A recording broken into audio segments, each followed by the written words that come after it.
Hari ini ada kejadian lucu. Seorang teman di grup WhatsApp tiba-tiba punya teori yang sangat canggih terhadap situasi politik menjelang Pilpres ini. Coba perhatikan baik-baik, dia bilang begini. Kita ini harusnya bersyukur pada seorang Jokowi. Dia berani mengorbankan Gibran anaknya untuk berpasangan dengan Prabowo. Jokowi itu tahu bahwa Prabowo itu sebenarnya tidak berubah dari dulu. Tetapi untuk mengamankan Prabowo, kalau dia menang nanti, sudah disiapkan Gibran untuk mengantisipasinya. Percaya deh, Jokowi lebih tahu dari kita semua. Dia berkorban untuk kita dan juga bangsa Indonesia. Begitu kata temanku itu. Saya sampai kaget. What? Teori konspirasi apa lagi ini? Lalu saya ketawa ngakak dan gak percaya bahwa saya punya teman yang selugu ini. Padahal dia adalah petinggi di sebuah perusahaan besar.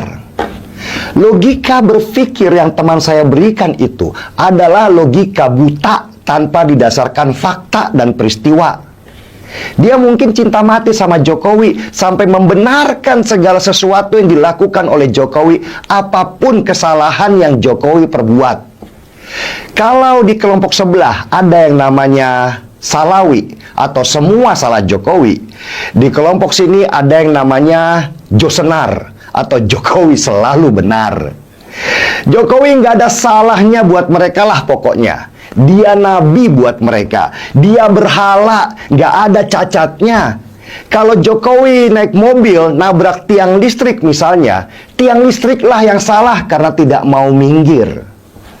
Oke, tapi nggak apa-apa. Kadang saya merasa saya harus lebih menyederhanakan logika berpikir kita. Karena banyak orang yang masih awam politik dan begitu gampang dimasukkan teori-teori sampah yang ditelannya bulat-bulat tanpa merasa perlu memfilter dengan logika. Dia hanya terbawa emosi karena rasa cinta yang luar biasa. Coba kita bedah sedikit. Benarkah bahwa keberadaan Gibran di samping Prabowo adalah bagian dari penyelamatan Indonesia oleh Jokowi untuk mengontrol Prabowo itu sendiri? Gak mungkin banget. Gak mungkin. Sangat gak mungkin. Sini, saya kasih teori yang lebih masuk akal dan mungkin dia akan ngeri mendengarnya. Pertama nih ya, kalau Prabowo jadi presiden nanti, ini misalnya ya, yang pertama kali dia akan kuasai pasti pertahanan dan keamanan. Dan itu berarti TNI dan Polri. Orang-orang Jokowi di TNI dan Polri sekarang sudah pastilah akan diganti dengan orang-orangnya Prabowo. Ya jelaslah, Prabowo mana mau dia berkuasa nanti, tetapi di sekelilingnya itu ada orang-orangnya Jokowi. Dia butuh keamanan, apalagi dia nanti yang pegang tongkat kekuasaan. Kaki-kaki Jokowi yang selama ini dia jadi presiden ditaruh di berbagai lini, itu akan dipotong besar-besaran supaya tidak jadi musuh dalam selimut oleh Prabowo. Apalagi Prabowo juga belajar bahwa begitu mudahnya Jokowi mengkhianati PDI Perjuangan dan Megawati yang selama ini membesarkan dia. Berarti kemungkinan besar Jokowi bisa saja akan mengkhianati Prabowo nantinya. Prabowo di dalam hati pasti sudah sulit percaya pada Jokowi.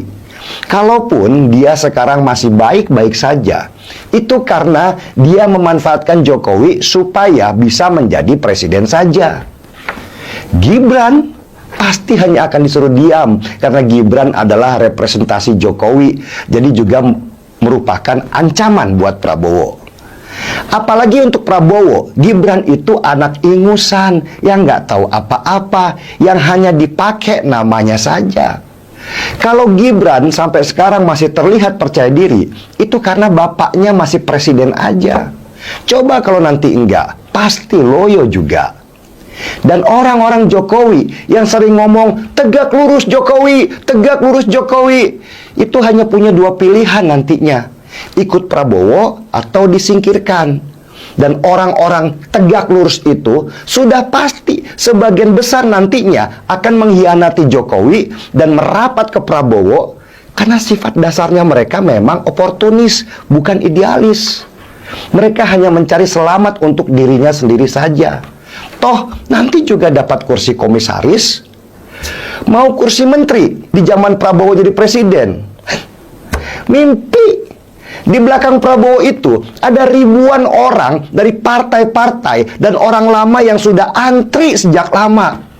Komisaris juga nantinya bukan di perusahaan utama, tapi di cucu perusahaan yang sudah pasti gajinya nggak cukup biayain satu proposal.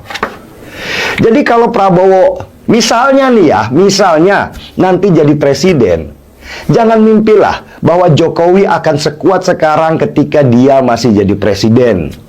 Jokowi sudah pasti dilemahkan dan disingkirkan karena Prabowo nggak mau ada ancaman.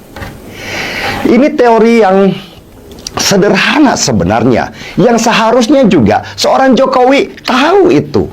Selama ini Jokowi dikelilingi oleh orang-orang idealis yang mengawal dirinya, seperti Adian Napitupulu yang nggak pernah minta apa-apa tuh dari Jokowi.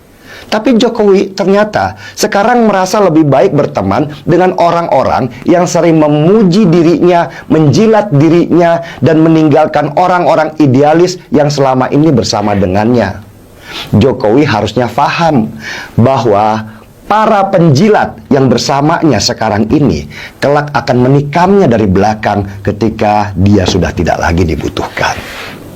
Jadi bangunlah segera sekarang kawan yang masih bermimpi bahwa Jokowi adalah Superman. Dia manusia biasa yang pasti punya titik kesalahan. Sehebat-hebatnya dia bermain catur, pada akhirnya ada titik dia terjebak permainan lawan.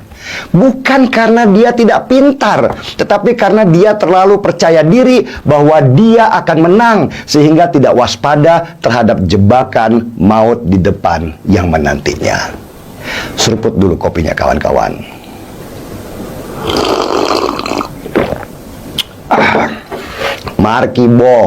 Mari kita bongkar semua. Saya Denny Siregar, kita di acara Timeline.